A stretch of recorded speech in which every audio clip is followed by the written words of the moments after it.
India की मिसाल ना ऐसे है इमरान, जैसे एक बच्चा होता है जो नहीं पढ़ता होता और जैसे जैसे कुछ समझ आती है तो वो एक इतना बड़ा इंसान बन जाता है। बिल्कुल ऐसे ही अब आप में पाकिस्तान को टोटली इग्नोर किया गया इंडिया की जानिब से और चाइना के ऊपर फोकस किया गया।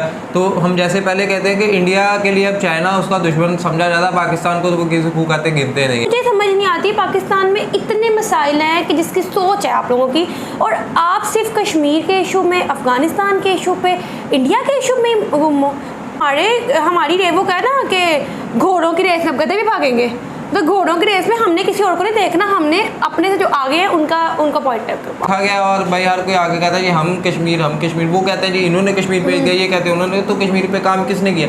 किसी ने भी नहीं किया। सो ये है।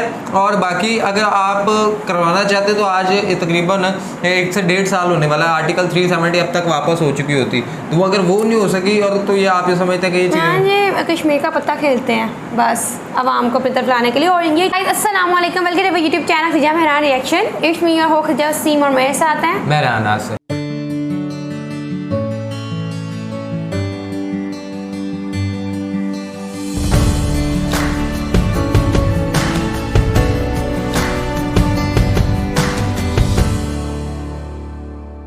नाज़रीन, हाल ही में यूनाइटेड नेशन की जनरल असम्बली के अंदर जो है वो तमाम ममालिक के जितने भी थे ऑफिशियल्स वो गए, उनके सरबरा कभी किसी मुल्क का प्राइम मिनिस्टर चले गया, कभी किसी मुल्क का फॉरेन मिनिस्टर चले गया, तो सब ने वहाँ पे स्पीचेस किए हैं। अब ऐसे में पाकिस्तान को टोटली इग्नोर किया गया इंडिया की जानिब से और चाइना के ऊपर फोकस किया गया।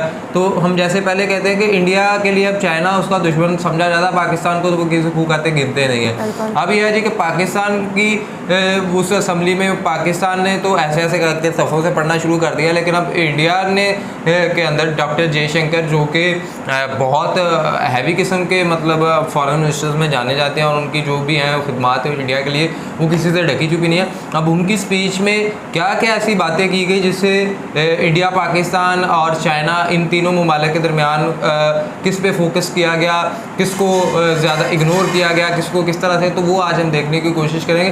तो उसकी तरफ जाने से पहले अगर आपने हमारा चैनल सब्सक्राइब नहीं किया, मैं सब्सक्राइब हमारे चैनल और बेल आइकन को लाजमी प्रेस कीजिएगा। चलते हैं जी, देखते हैं। प्रशांत धवन, दुनिया भर के वर्ल्ड लीडर्स रिसेंटली गए यूएसए के शहर न्यूयॉर्क में, क्योंकि वहां पर यूनाइटेड नेशंस का जो 77 सेशन है जनरल असेंबली का, ये स्टार्ट हुआ था। हमने देखा कि एर्दोगान, उसके अलावा चाइना की तरफ से वेरियस और कंट्रीज ने अपने अपने स्पीच दिए हैं, दुनिया के सामने अपनी सोच रखी।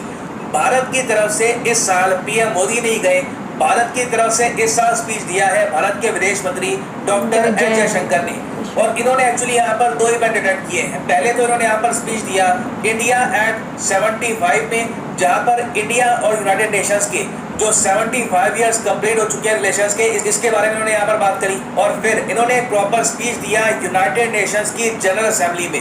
अब एक इंटरेस्टिंग बात देखिए, यहाँ पे आपको ये भी समझ में आएगा कि इंडिया एज ए कंट्री किस तरीके से आगे बढ़ रहा है। और हम ये नहीं चाहते कि हमें हमेशा के लिए ना बस एक साउथ एशियन कंट्री देखे दुनिया, हम ये चाहते हैं कि भारत एक ग्लोबल वॉइस बन के उभरे। इसलिए जयशंकर साहब का आप अगर पूरा स्पीच देखोगे तो इसमें इन्होंने भारत का मेंशन किया है 21 बार, आतंकवाद का मेंशन किया है 7 बार, क्लाइमेट चेंज का मेंशन किया 6 बार, एनवायरमेंट का मेंशन किया 5 बार, यूक्रेन का 4 बार, मगर पाकिस्तान का 1 बार भी मेंशन नहीं किया। ये बहुत ही इम्पोर्टेंट एक जेस्चर है। इसके कंपैरिजन में जब पाकिस्तान के प्रधानमंत्री शहबाज शरीफ गए यूएनजीए में, इनका पूरा फोकस था इंडिया पे। सबसे ज़्यादा बार इन्होंने यहाँ पे अपनी स्पीच में कश्मीर का मेंशन किया 12 से 13 बार, इंडिया का मेंशन किया 10 से 9 बार, अफगानिस्तान का मेंशन कर दिया 9 बार, और अफगानिस्तान के बारे में तो ओपनली ये कह दिया कि अफगानिस्तान पाकिस्तान में आतंकवाद फैलाता है और अफगानिस्तान की वजह से पाकिस्तानियों ने बहुत सफर किया है। ये छोटी सी क्लिप है, मैं चाहता हूँ ये आप देखें। Pakistan shares the key concern of the international community regarding the threat posed by the major terrorist groups operating from Afghanistan, especially ISIL-K and Tehrik-e-Taliban Pakistan, as well as Al-Qaeda, PTI and IMU.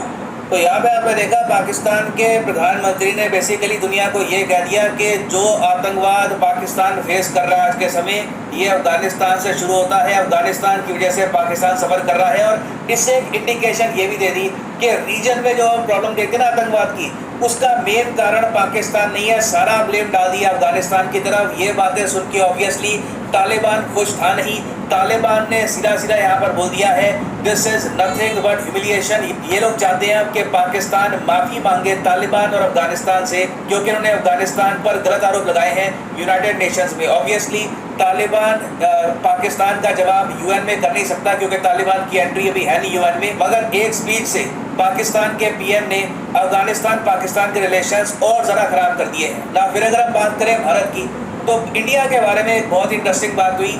India अकेला देश है दुनिया में जिसको Russia और USA दोनों openly United Nations में खड़े होकर कहते हैं कि ये देश यूएन सिक्योरिटी काउंसिल का परमानेंट मेंबर बनना चाहिए। रशिया के जो विदेश मंत्री हैं ये गए यूएसए में, हालांकि एक बार को पता था नहीं कि यूएस इनको वीज़ा देगा भी या नहीं देगा, मगर सर्गेई लैवरोव गए यूएन में और इन्होंने यहाँ पर कहा कि देखो बात चल रही है 4 कंट्रीज को यूनाइटेड नेशन सिक्योरिटी काउंसिल में परमानेंट सीट देने की। हम सिर्फ 2 कंट्रीज का समर्थन करते हैं, एक है भारत, दूसरा ब्राज़ील। रशिया के हिसाब से जर्मनी जापान को यूएन सिक्योरिटी काउंसिल में नहीं होना चाहिए।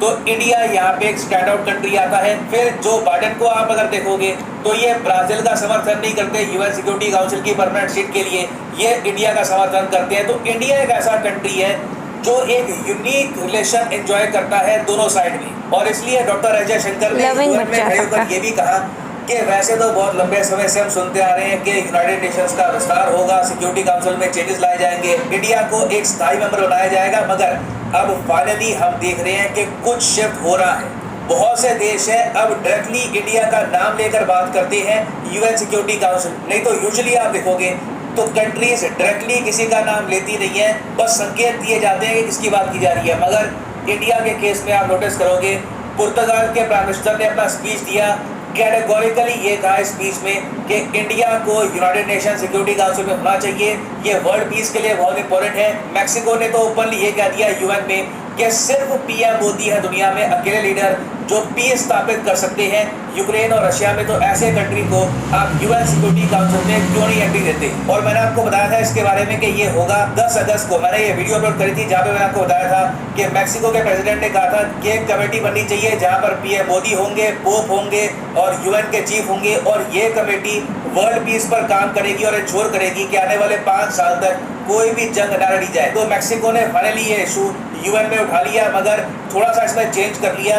अपने स्पीच में पोप और यूएन के चीफ को गायब कर दिया, सिर्फ फोकस किया पीएम मोदी पर। ना वापस आते हैं जयशंकर साहब के स्पीच पर, जो एक स्पेशल इवेंट हुआ है India at 75 years showcasing India UN partnership. इस स्पीच पे पहले जयशंकर साहब ने ये कहा कि दुनिया को ये समझना चाहिए 18वीं शताब्दी थी, इंडिया दुनिया की जीडीपी का 25% अपने पास रखता था। हम यहाँ पर बात कर रहे हैं ब्रिटिशर्स के आने से पहले कह रहा था। फिर ये कहते हैं कि मिडल 20वीं सेंचुरी तक, जब तक ब्रिटिश एम्पायर ने काफ़ी लूटमार कंप्लीट कर ली इंडिया में, तब तक इंडिया दुनिया के सबसे जो पूरेस्ट कंट्रीज हैं उनमें आ चुका था। ये अपने आप में बहुत अच्छा आंसर है उन लोगों का जो आज भी कहते हैं कि जी ब्रिटिश एम्पायर से इंडिया को फायदा हुआ था, रेलवेज आ गई, कुछ आ गई, बट इन रियलिटी हमारी इकोनॉमी को बुरी तरीके से डिस्ट्रॉय कर दिया था ब्रिटिश एम्पायर ने। बट आगे जयशंकर साहब ये भी ऐड करते हैं कि इंडिया पे रुका नहीं, इंडिया आज के समय उसी कंट्री को बीट करके 5वीं सबसे बड़ी इकोनॉमी बन चुका है दुनिया की, और भारत के सपने बहुत बड़े हैं।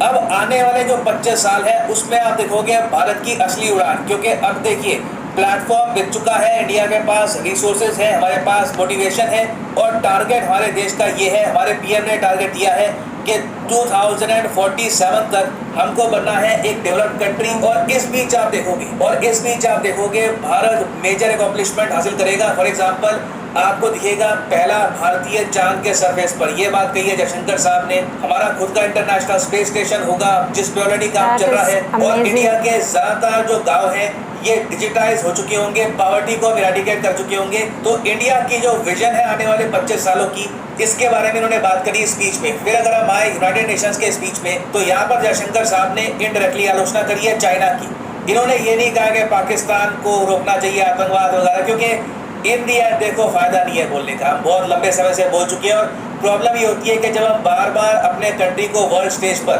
पाकिस्तान से कंपेयर करते हैं तो दुनिया भी इंडिया का स्टैचर कम कर देती है। दुनिया सोचती है कि हाँ, इंडिया आज भी उलझा हुआ है पाकिस्तान में। तो हमने यहाँ पर डायरेक्टली फोकस किया चाइना पर और ये कहा कि चाइना ने जिस तरीके से यूनाइटेड नेशन सिक्योरिटी काउंसिल का जो सैंक्शन 1267 कमेटी है यहाँ पर आतंकवादियों को बचाया, ये बहुत गलत था। और आतंकवादियों को जो भी कंट्री डिफेंड करता है, चाइना की बात करें क्योंकि चाइना ने लिटरली आतंकवादियों को डिफेंड किया यूएन में, तो जो भी देश आतंकवादियों को डिफेंड करता है do it at your own parallel. Parallel का मतलब क्या है कि इन द फ्यूचर आपको प्रॉब्लम आएगी, आपको संकट फेस करना पड़ेगा। इतिहास गवाह है, जिस कंट्री ने भी आतंकवादियों का यूज करने की कोशिश करी है इवेंचुअली उस कंट्री को ही बहुत ही बड़ा प्राइस पे करना पड़ा। और ये बात यूएसए के केस में भी सही होती है। यूएसए ने तालिबान बनाया था यूएसएसआर को हटाने के लिए अफगानिस्तान से। उस तालिबान ने बाद में ओसामा बिन लादेन को भी नर्चर किया, उसको भी बड़ा किया। अंत में क्या हुआ? ओसामा बिन लादेन ने ही यूएसए को सबसे बड़ा टेररिस्ट अटैक दिया, उनके हजारों लोग मार दिए। तो इंडिया ने यहाँ पर क्लियरली एक वार्निंग दिया चाइना को कि जो आपके स्टेप्स हैं देख लीजिए, लॉन्ग टर्म में इससे आपको लॉस ना हो जाए। और आप लोग खुद ही समझ सकते हैं कि इतने इंपॉर्टेंट मंच पर यूक्रेन वॉर की बात ना हो, ऐसा हो नहीं सकता। तो जयशंकर साहब ने यहाँ पर यह भी कहा कि हमें पता है, दुनिया हमसे पूछती है कि तुम किसकी साइड हो, तुम क्या यूक्रेन की साइड हो, क्या रशिया की साइड हो। तो यहाँ पर इंडिया का जवाब ये था कि हम लोग पीस की साइड है, हम चाहते हैं कि जल्दी से पीस यहाँ पे स्थापित हो जाए। और हम दोनों साइड्स को कहते हैं, यूक्रेन रशिया को, कि आप बैठकर टेबल पर डायलॉग और डिप्लोमेसी पर फोकस करिए, as it is the only way out. इसके अलावा कोई रास्ता नहीं है ये वॉर खत्म करने का।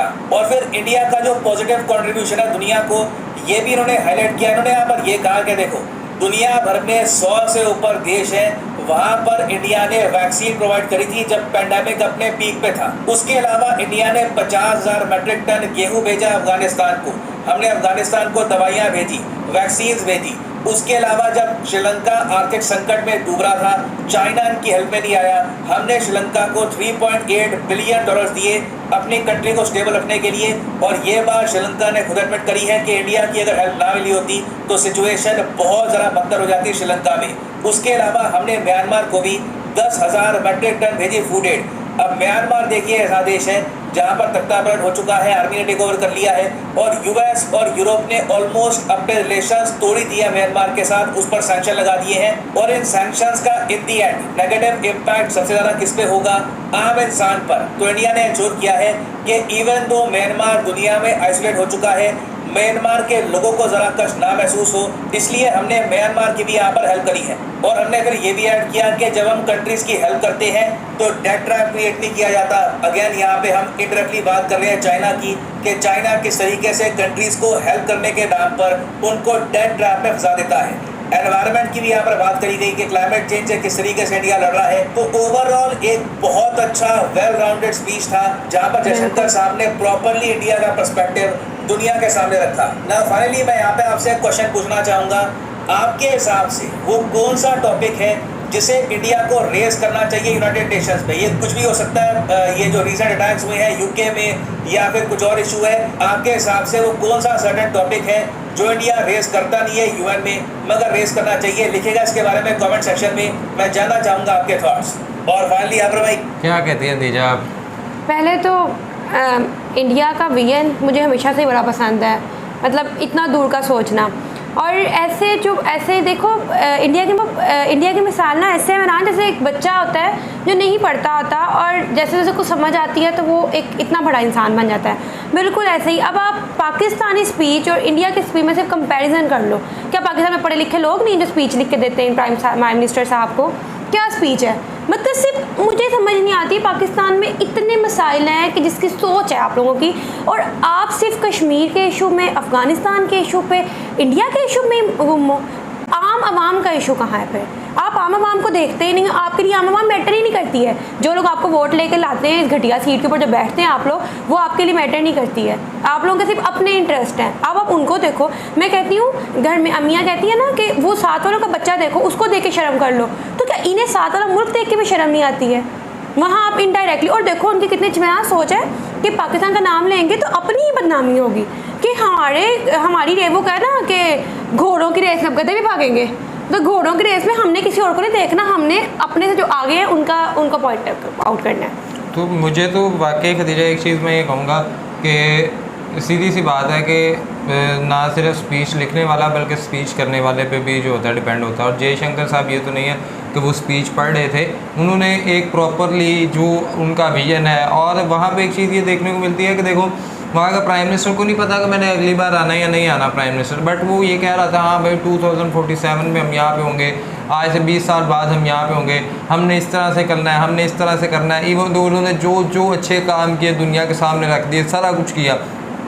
हमने अलबत्ता तो किसी से कोई अच्छा काम किया नहीं, अगर किया है तो उस पर भी काफ़ी ज़्यादा बात बार बार ये होती है। मैं बार बार कहता हूँ कि यहाँ पे जो डेमोक्रेसी है ना, वो डेमोक्रेसी नहीं है। यहाँ पे वही प्रेसिडेंशियल निज़ाम ही ठीक है। जब मुशर्रफ का दौर था उस वक़्त 13 रुपये या 10 रुपये के करीब था आटा पर केजी, तो आज वही आटा जो है वो कहीं बल्कि 3 रुपये में मैं कहता हूँ। तो ये बात है कि प्रेसिडेंशियल निज़ाम में मेरे ख्याल में हर कोई चीज़ है, सिवाय मैं बार बार कहता हूँ चाइना जो है, चाइना क्यों आगे जा रहा है। जब डेमोक्रेसी आती है ना, तो डेमोक्रेसी आपको बहुत सारी चीज़ें डेमोक्रेसी बताते खुद जो है वो एक गलत चीज़ नहीं है, लेकिन अब जो उसके इर्द गिर्द होते हैं अगर वो गलत है तो डेमोक्रेसी भी बेचारी मर जाती है, उसका क्या होना है। अब मैं बार बार कहता हूँ कि देखें आपने जी जो इस वक्त सबसे बड़ी जो चीज़ आपके यहाँ चल रही है वो फ्लड का सिस्टम चल रहा है, और फ्लड के ऊपर किसी ना किसी तरह से आपको काम करना चाहिए। अब फ्लड के वाले से सिर्फ 2 मरतबा जिक्र किया गया और कश्मीर पे 12 थे। ये भला क्या होता है, ये सोच ही रहे होते हैं हाँ भाई हम जा, और मसला ये है ना आम आवाम भी तो इस चीज़ में उलझी हुई है कि उन्हें भी इन चीज़ें नहीं, वो समझते हाँ भाई कश्मीर के हवाले से क्या कश्मीर, ये वो मसला है जिसको रखा गया। और भाई हर कोई आगे कहता है जी हम कश्मीर, वो कहते हैं जी इन्होंने कश्मीर भेज दिया, ये कहते हैं उन्होंने, तो कश्मीर पर काम किसने किया, किसी ने भी नहीं किया। सो ये है। और बाकी अगर आप करवाना चाहते तो आज तकरीबन 1 से 1.5 साल होने वाला है। आर्टिकल 370 अब तक वापस हो चुकी होती, तो वो अगर वो नहीं हो सकी, और तो ये आप ये समझते हैं कि ये चीज़ें ये कश्मीर का पत्ता खेलते हैं बस आवाम को अपनी तरफ लाने के लिए, और ये चाहते कुछ नहीं है, सिर्फ अपना आप ये ठीक करना चाहते हैं। मुल्क का इनसे कोई कंसर्न नहीं है बिल्कुल। तो वही वजह ना, जब मुल्क का कंसर्न नहीं है मैं कहती हूँ यार कितनी शर्मिंदगी है कि एक मुल्क को ये इंसान रिप्रेजेंट करता है जाके, तो जो इंसान ऐसे पढ़ रहा है, रीडिंग कर रहा है खड़ा होके, तो वो मुल्क को क्या समझेंगे। आप इस हवाले से क्या रहते हैं नीचे दिए कमेंट बॉक्स के अंदर लाजमी बताएं। वीडियो को लाइक करें, शेयर करें, कमेंट करें, चैनल को सब्सक्राइब करें, बेल आइकन को प्रेस करें, इंस्टाग्राम आईडी मेंशन है, फॉलो करें, सजेशन दें। तब तक के लिए अपने मेज़बानों को नहीं जाता, दुआ में याद रखें। अल्लाह निगहबान।